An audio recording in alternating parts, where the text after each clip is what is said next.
Bonjour, bienvenue dans ma bibliothèque. Nous sommes dimanche, le 13 octobre 2013. Et en ce dimanche où j'attendais avec impatience la résurrection du magnat Paul Desmarais, eh bien, je serai quitte une fois de plus à célébrer celle de notre Seigneur Jésus-Christ. Car Paul Desmarais n'est pas sorti de son tombeau. Alors, si on accumulait, je ne le ferai pas, l'exercice m'apparaît trop fastidieux, toutes les sottises qui ont été écrites depuis le décès de Paul Desmarais, eh bien, je pense qu'une encyclopédie n'y suffirait pas. Le sottisier Desmarais et notre clown de l'espace, eh bien, s'est fendu également d'une lettre, tenez, que je vous montre à l'écran, tiré du journal La Presse d'hier. On voulait juste un tout petit. Le titre, L'âme d'un artiste. Ils sont si nombreux à vouloir que Paul Desmarais ait été un artiste. C'est suspect. Je me rappelle ces vieux films français en noir et blanc. Les éventreurs de coffres-forts ou les fabricants de bombes. On les appelait parfois les artistes. Salut l'artiste! Artiste de la magouille, artiste de faux billets, des artistes. Oui, assurément, un criminel peut être un artiste. Alors oui, l'âme, on appréciera encore le terme d'âme. Je sais pas où elle est, l'âme de Paul Desmarais, mais enfin.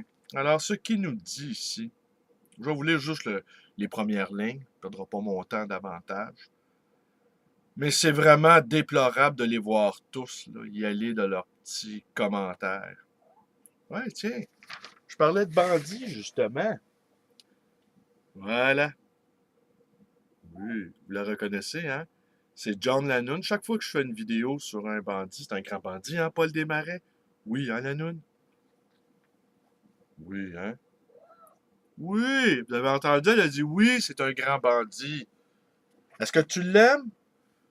Non, Manoun, elle n'aime que les bandits romantiques, ceux qui ont échoué, ceux qui meurent les armes à la main, tels Balloon, René Charlebois, le Hells suicidé. Alors donc, Paul Desmarais était un artiste, nous dit Guy Laliberté. Son art était l'entrepreneuriat. Il a développé son art pour atteindre les plus hauts sommets. Cette réussite mérite nos applaudissements et notre reconnaissance, puisqu'il nous a donné la possibilité, à nous, les autres, d'avoir une référence, un guide artistique pour nous développer à notre tour. À nous, les autres. Ça fait beaucoup de monde, ça. Nous, les autres. Eh ben voilà. Guy Laliberté, un autre qui sait mieux compter, qui sait mieux écrire. Alors, cette semaine, je vous ai entretenu de beaucoup de bandits, petits et grands. Petit René Charlebois, grand Paul Desmarais. Mais on va retourner dans nos livres. Je n'ai pas lu grand-chose cette semaine, mais je vais vous lire quelques extraits de cette préface écrite par... Attendez. Freddy Gomez. Qui concerne trois écrivains libertaires. Stig Dagerman, Georges Navel et Armand Robin. Inutile de vous dire que je considère ces trois écrivains-là comme étant des écrivains majeurs. Fréquente est dans la littérature la référence à l'anarchie comme expression d'un anticonformisme radicale. Et, dans un ailleurs politique mal intentionné, tout aussi répandu demeure son corollaire, à savoir que l'assertion que l'anarchie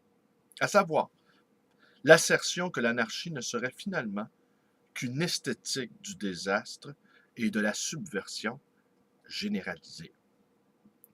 Évidemment réductrice, cette double vision offre au moins l'avantage de pointer deux vérités de base. Le goût immodéré que les anarchistes manifestent pour la littérature et, quand ils s'y livrent, leur volonté de ne jamais séparer l'écriture de la vie. Cette vie qu'il faut absolument changer, comme il faut absolument changer le monde.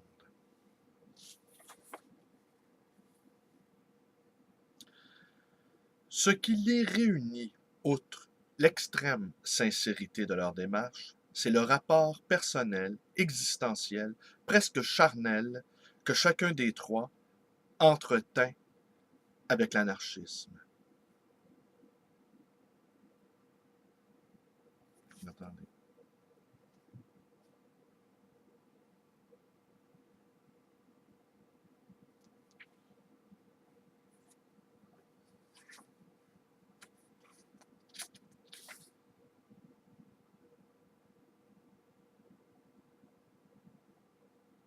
Ouais, je vais plutôt vous relire le passage avant. Un tout petit passage. Je vais vous quitter là-dessus. La journée est belle. On va aller profiter pour aller se balader. Une des dernières journées de l'automne. Un automne qui est absolument splendide. Alors oui, le titre L'écriture et la vie est un détournement de l'écriture ou la vie de Jorge Samprun, témoignage de son séjour dans un camp d'extermination et de son retour à la vie, parisienne, comment il aura fallu qu'il se refasse une vie, une santé. Le livre d'ailleurs de Jorge Samprun était absolument magnifique.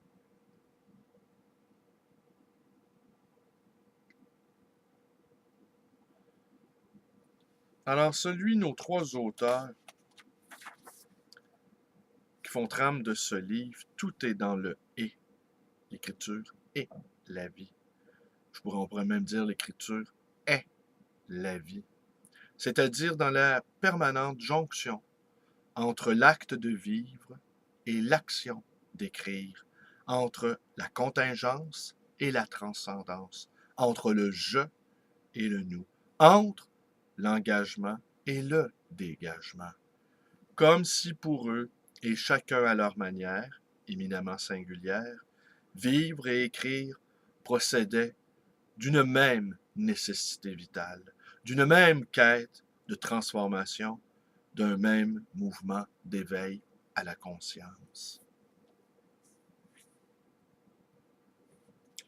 Eh ben voilà, c'est vraiment, j'ai pas lu grand-chose aujourd'hui. Ouais, la dernière ligne de cette préface de Frédéric Gomez. Trois destins, en somme, de ceux qui nous touchent, parce qu'ils disent que si ce n'est pas assez d'être témoin, comme l'affirma Victor Serge, c'est déjà beaucoup de résister, par la plume, au déferlement des mensonges de son temps et à l'amnésie qui guette. Cette leçon-là, convenons-en, est plus que jamais vivante. Il ne manque que des écrivains de la trempe de Daguerremann, Navel et Robin pour l'appliquer à la désolante époque que nous vivons. Désolante, mais combien intéressante. Visiblement, nous sommes entrés très certainement dans des temps historiques majeurs, des temps de bouleversement. Même si tout semble plat, on sent qu'il y a quelque chose qui est en train de se tramer, quelque chose de majeur. Un signe noir, sans doute, peut-être, comme le qualifié Nassib Nicolas Taleb. Alors, je vous remercie d'être avec moi. Que mes vidéos vous plaisent. Abonnez-vous à ma chaîne. Allez visiter ma page Facebook. Allez me rendre visite également à ma librairie d'occasion et d'ancien, le livre Voyageur dans le quartier Côte-des-Neiges. Vous pouvez également me téléphoner dans le 514-736-0999. Si jamais vous apercevez le corps de Paul Desmarais ressuscité, j'aimerais bien en être informé de cette résurrection. Alors, n'hésitez pas à m'appeler. Si vous apercevez le corps glorieux de Paul Desmarais ramené de son séjour aux enfers et enfin libéré parmi nous. Alors, n'hésitez pas à m'appeler si vous voyez ce corps glorieux déambuler dans les rues de Montréal. Téléphonez-moi. Merci et bonne journée.